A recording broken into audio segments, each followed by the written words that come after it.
नमस्ते। आज हामी कक्षा 11 को बैंक रिकन्सिलिएसन स्टेटमेन्ट जुन चाहिँ 6 मार्क्सको छ त्यो आज हामी हेर्न गइरहेको छौँ है त। बैंक रिकन्सिलिएसन स्टेटमेन्ट कक्षा 11 को एक महत्त्वपूर्ण च्याप्टर हो जसमा 6 मार्क्सको न्युमेरिकल क्वेसन सोध्ने गर्दछ। फर्स्टमा रिकन्सिलिएसन भनेको के हो त्यो बुझौँ है त। सामान्यतया रिकन्सिलिएसन भन्नाले करेक्ट गर्नु हो, करेक्सन गर्नु हो। केही मिस्टेक भएको छ त्यसलाई करेक्सन गर्नु नै रिकन्सिलिएसन गर्नु हो। यो हाम्रो बैंक रिकन्सिलिएसन स्टेटमेन्टमा हामी पासबुक र क्यासबुकको कुरा गर्छौँ। कुनै एउटा कम्पनीले आफ्नो कारोबार गर्दा ब्याङ्किङ ट्रान्ज्याक्सन गर्ने गर्दछ। कम्पनीको हिसाब किताब एउटा कम्पनी आफैले राखेको हुन्छ भने अर्को ब्याङ्कले राखेको हुन्छ। कम्पनीले आफूले राखेको हिसाब किताबलाई क्यासबुक भन्छ भने ब्याङ्कले राख्ने गरेको हिसाब किताबलाई पासबुक भन्छ। जस्तै कुनै सङ्घ संस्थाहरू हुन्छ नि, फाइनेन्सहरू, त्यसले आफ्नो पासबुकहरू हुन्छ नि, त्यसमा प्लस माइनसहरू गर्ने गर्छ, त्यस्तै खालको हो कि। यस्ता क्यासबुक र पासबुकमा हिसाबहरू फरक देखिन सक्छ। जस्तै एउटा उदाहरण लिउँ, इन्ट्रेस्ट रिसिप्ट भनेको हामीले ब्याज प्राप्त गरेको हो। ब्याज प्राप्त गरेको कुराहरू ब्याङ्कले फोन गरेर हजुर तपाईँको आज यति रुपियाँ ब्याज प्राप्त भयो भनेर फोन गरेर भन्दैन। यो कुरा त ब्याङ्कमा अलरेडी प्लस भएर बसेको हुन्छ, प्लस भएर बसेको हुन्छ हो। ब्याङ्कमा प्लस भएर बस्छ अर्थात् पासबुकमा प्लस भएर बस्छ भने क्यासबुकलाई अत्तो थाहा हुँदैन, भने क्यासबुकमा हामीले चढाएको हुँदैन हो। यस्ता कुराहरूको तालमेल मिलेको हुँदैन हो। यसैलाई करेक्सन गर्ने नै हाम्रो रिकन्सिलिएसन हो। क्यासबुक र पासबुक भनेको चाहिँ ठ्याक्कै दुश्मनहरू जस्तो हो। एउटा प्लस भयो भने अर्को माइनस हुन्छ। जस्तै क्यासबुक डेबिट प्लस छ भने पासबुकको डेबिट माइनस हुन्छ, पासबुकको क्रेडिट प्लस हुन्छ भने क्यासबुकको क्रेडिट माइनस हुन्छ। जस्तै कहिलेकाहीँ क्वेसन सोध्न सक्छ, interest received from investment ₹1000 credited in passbook. जस्तै क्रेडिटेड इन पासबुक भनेको के हो भन्दाखेरि प्लस गर्नुहोस्, पासबुकमा प्लस गर्नुहोस् भनेको। बैंक रिकन्सिलिएसन स्टेटमेन्टको फर्मेट चाहिँ कस्तो हुन्छ भने 3वटा कोलम बनाउनुहोस्। अनि त्यसमा फर्स्टमा पार्टिकुलर, सेकेन्डमा डिटेल एमाउन्ट अनि थर्डमा टोटल एमाउन्ट। अनि यो बनाउँदाखेरि के हो, क्वेसनले सोधेको हुन्छ भने ब्यालेन्स एज पर क्यासबुक भनेर सोध्यो भने यसको answer balance as per passbook हुन्छ, र ब्यालेन्स एज पर पासबुक भनेर सोध्यो भने यसको answer balance as per cashbook हुन्छ। अनि त्यसमा एड गर्ने आइटमहरू एड गरिदिने, अनि लेस गर्ने आइटमहरू लेस गरिदिने, अनि टोटलिङ गरेर आन्सर निकालिदिने। मोस्ट इम्पोर्टेन्ट कुरा अथवा नोटै भनौँ होइन। अनि कुराहरू चाहिँ क्यासबुक र पासबुक दुइटैमा हाम्रो प्लस हुन्छ र माइनस हुन्छ भन्ने कुराहरू याद गरौँ। अनि त्योभन्दा पनि पहिले के कुरा याद राखौँ भने हामीसँग पैसा छ, हाम्रो पैसा हो, ब्याङ्कमा भएको पनि हाम्रै पैसा हो र आफूसँग भएको पनि हाम्रै पैसा हो। अब हामीले कता एड गर्ने कता लेस गर्ने भन्ने कुराहरू ध्यान दिनुपर्छ।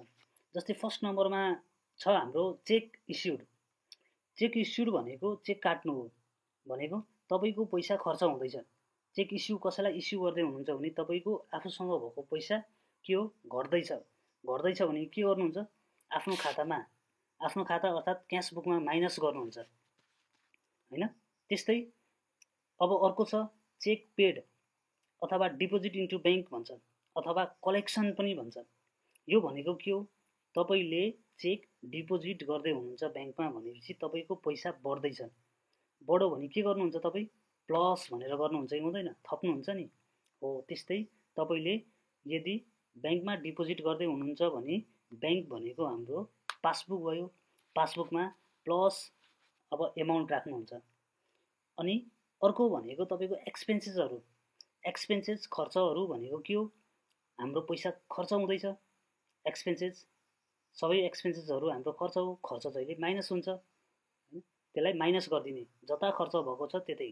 जस्तै कहिलेकाहीँ इन्ट्रेस्ट चार्ज भन्छ, इन्ट्रेस्ट चार्ज भनेको हाम्रो इन्ट्रेस्ट काट्दैछ भनेपछि ब्याङ्कले काट्यो भने ब्याङ्कतिर लगाइदिनुहोस्, म्याक्सिमम ब्याङ्कले नै काट्छ है, माइनस पासबुकमा माइनस गरेर चढाइदिनुहोस्।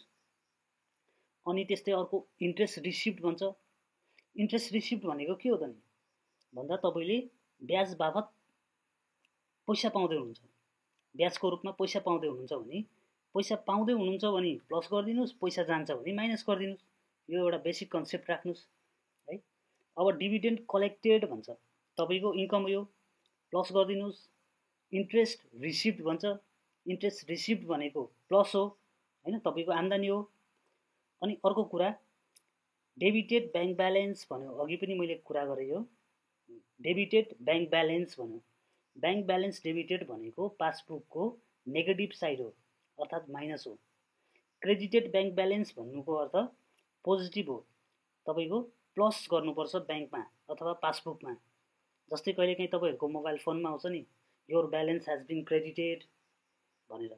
क्रेडिटेड भनेको आम्दानी हो, जम्मा भएको है। न्युमेरिकल प्रब्लममा जानुभन्दा पहिले हामी दुईवटा वर्किङ नोट बनाऊँ। एउटा क्यासबुक पासबुक लेखेर डेबिट क्रेडिट क्रेडिट डेबिट गरौँ हैन। अनि अर्को भनेको चाहिँ हाम्रो क्यासबुक र पासबुक बनाऊँ। यहाँनिर चाहिँ हामीले अमाउन्टहरू चढाउने, कुन प्लस हो कुन माइनस हो भनेर अमाउन्टहरू चढाउने यो तयार गरिराखौँ। अनि त्यस पछाडि हामी अब न्युमेरिकल प्रब्लमतिर जान्छौँ है त। क्लास 11 को 2064 सालको क्वेसन नम्बर 12मा हेरौँ है त। ल नम्बर 1 मा छ, on Shravan 31st the passbook showed a bank balance of ₹70,000 भन्छ। भनेपछि bank balance as per passbook भनेपछि क्वेसन पासबुकमा दिएको छ भने यसको आन्सर क्यासबुकमा आउँछ। नम्बर 2 मा छ, service charge entered in passbook but not recorded in cashbook ₹500 भन्छ। सर्भिस चार्ज भन्ने बित्तिकै के हो, हाम्रो यहीँबाट पैसा गयो, दुई ठाउँमै क्यासबुक र पासबुकमा हाम्रै पैसा हो। यहाँ के छ, service charge entered in passbook भन्यो, पासबुकमा माइनस गरिदिने सर्भिस चार्ज है, ₹500 माइनस गरिदिने। But not recorded in cashbook भन्यो भने क्यासबुकलाई अत्तो पत्तो थाहा छैन भनेपछि क्यासबुकलाई छोडिदिने। नम्बर 3 मा छ, cheques of ₹60,000 were issued for payment but presented for payment only ₹5,000। यसको अर्थ हामीले 60,000 बराबरको चेकहरू, धेरैवटा चेकहरू काटेर पठायौँ, तर ब्याङ्कमा के भयो, प्रेजेन्टेड भयो, पेमेन्टको लागि प्रेजेन्टेड भयो ओन्ली 5,000। अब हामीले क्यासबुक अर्थात् हाम्रो खातामा त हामीले 60,000 बराबरको चेक काटेर पठायौँ, हामीले हाम्रो खातामा माइनस गर्छौँ। अनि ब्याङ्कमा पेमेन्टको लागि कति पुग्यो, ब्याङ्कले त -5,000 मात्र गर्छ, बाँकी रहेको चेकहरू चाहिँ अहिलेसम्म पुगेकै छैन। हामीले 60,000 बराबरको चेक काटेर पठायौँ, अनि हाम्रो के भयो, 60,000 माइनस भयो, क्यास माइनस भयो, क्यास बुकमा चढाउँछौँ।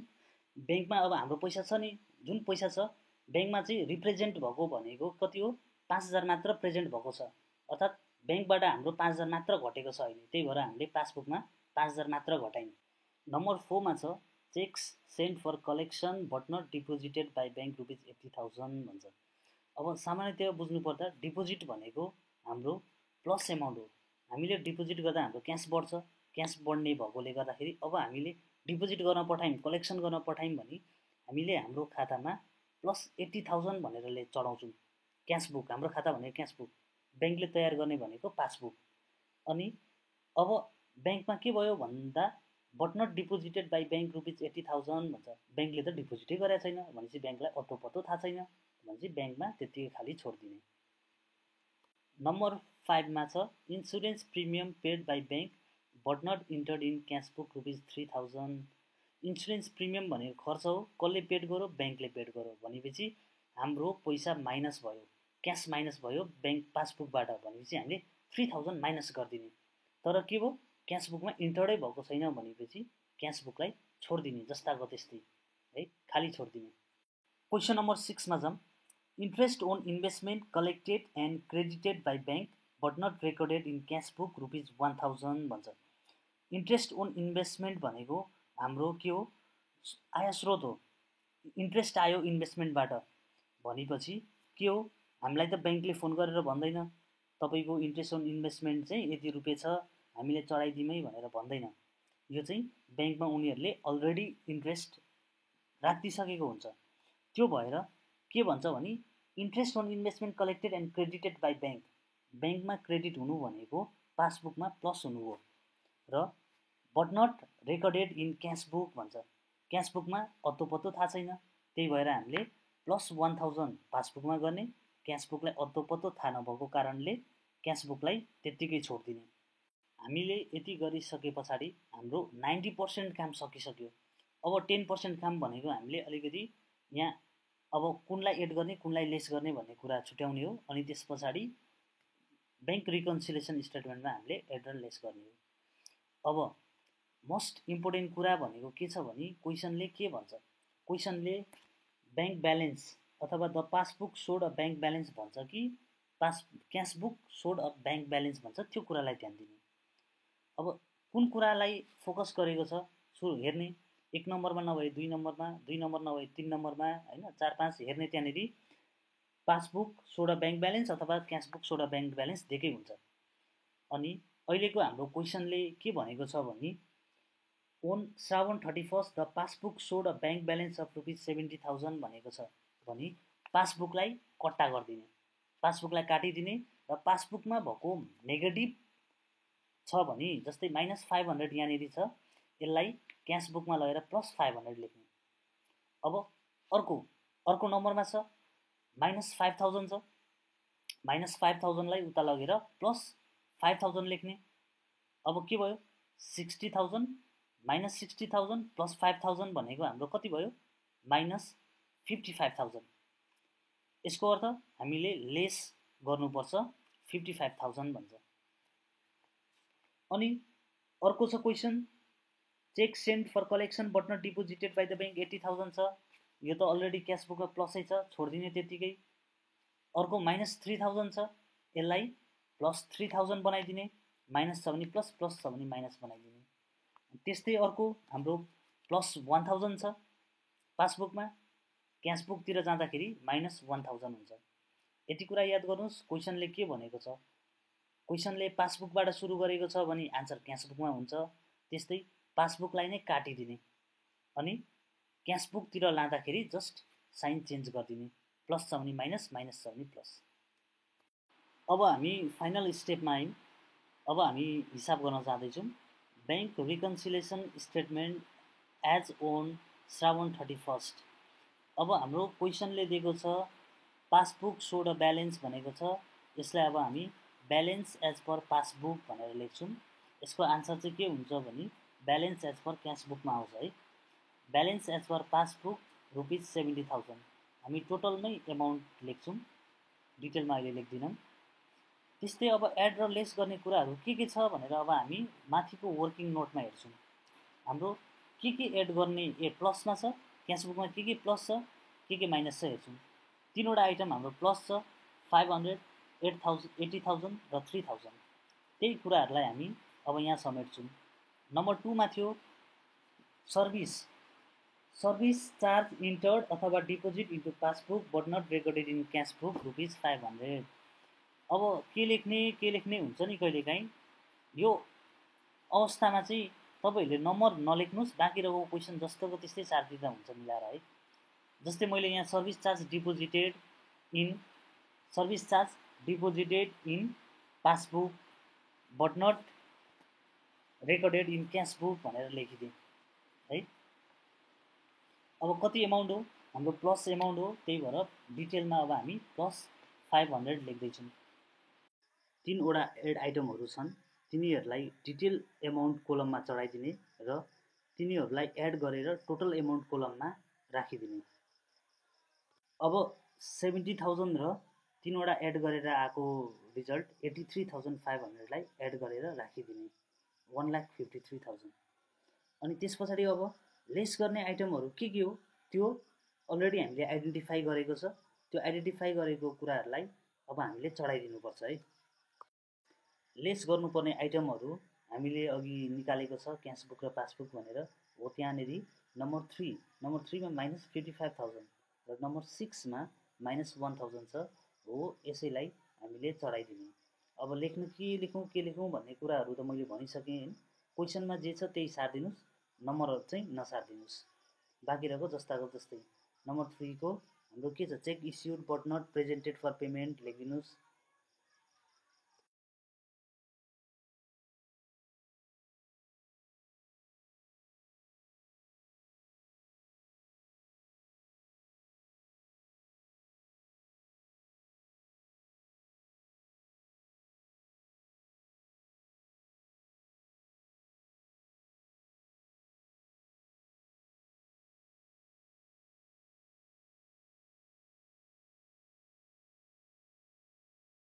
त्यस्तै अर्को नेक्स्ट लेस आइटम छ interest on investment collected but not recorded in cash book 1000 हो।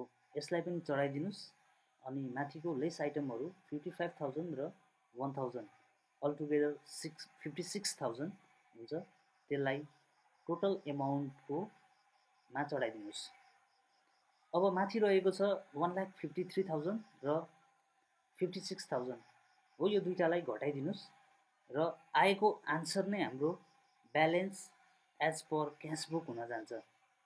क्वेसनमा के छ ब्यालेन्स एज पर पासबुक भनेर सोधेको छ भने आन्सर जहिले पनि ब्यालेन्स एज पर क्यासबुक हुन्छ। क्यासबुक छ भने पासबुक, पासबुक छ भने क्यासबुक हुन्छ। घटाइदिनुहोस् 1,53,000 बाट 56,000 तपाईको आन्सर हुन्छ 97,500। ओभरड्राफ्ट ब्यालेन्स भन्नाले नेगेटिभ ब्यालेन्स हो। यसलाई हामीले नेगेटिभ साइनहरू केही दिएर राख्नु पर्दैन। जस्ट एउटा मात्र कुरा हामीले चेन्ज गर्ने हो, बाँकी रहेको पहिले नर्मल गरे जस्तो गर्ने हो। अनि क्वेसनमा overdraft balance as per something passbook अथवा क्यासबुक भन्यो भने आन्सर पनि ओभरड्राफ्ट ब्यालेन्स एज पर नै हुन्छ। जस्तै हामीले चेन्ज गर्नुपर्ने कुराहरू यहाँ के छ भने क्वेसनले दिएको छ overdraft balance as per passbook भनेको छ भने हामी पहिले नर्मलमा के गर्थ्यौँ, पासबुकलाई नै काट्थ्यौँ, तर यसमा जस्ट अपोजिट गरिदियौँ। यदि overdraft balance as per passbook भनेको खण्डमा क्यास बुकलाई काटिदिने अनि क्यास बुकमा भएको जुन एमाउन्टहरू छ त्यो एमाउन्टलाई पासबुकतिर सारेर अथवा अर्कोतिर सारेर प्लस छ भने माइनस, माइनस छ भने प्लस गर्ने अनि क्यालकुलेसन गर्ने। अहिले यहाँ चाहिँ हामीले के गरेको छौँ भने यहाँनिर हामीले आन्सर चेक गरेको। यहाँ सबै प्लस माइनसहरू लेखेर त्यस पछाडि प्लसहरू कति छ त, माइनसहरू कति छ त, ओभरड्राफ्ट ब्यालेन्स कुन हो त भनेर गरेका छौँ र फाइनल्ली आन्सर निकालेको छौँ। अब यी वर्किङ नोटबाट आन्सर चेक गर्ने, हाम्रो आन्सर मिल्यो कि मिलेन भन्ने। जस्तै 15,000 हाम्रो overdraft balance as per passbook छ, 15,000 लेख्यौँ त्यहाँ। अनि प्लस 4,100 छ। 4,100 भनेको चाहिँ माथिको आइटमहरू हेर्नुहोस् 3,000 प्लस 1,000 4,000 प्लस 100 गरेर 4,100 एड भएको छ र माइनस भएको आइटमहरू भनेको 2,000 मात्र छ। अलटुगेदर यसलाई क्यालकुलेसन गर्दाखेरि 17,100 भयो। यो 17,100 चाहिँ overdraft balance as per cashbook हुन जान्छ हो। यसरी आन्सर चेक गर्ने। कन्फ्युजन केही नहुनुहोस्, just normal as it is पहिलेको जस्तै तरिकाले गर्नुहोस्। Overdraft balance as per passbook भनौँ भने पासबुकको अपोजिट क्यासबुकलाई क्रस गरेर क्यासबुकमा भएको आइटमहरूलाई जस्ट चेन्ज गरिदिने पासबुकतिर। प्लस छ भने माइनस, माइनस छ भने प्लस, अनि केही छैन भने छोडिदिने जस्ताको त्यस्तै।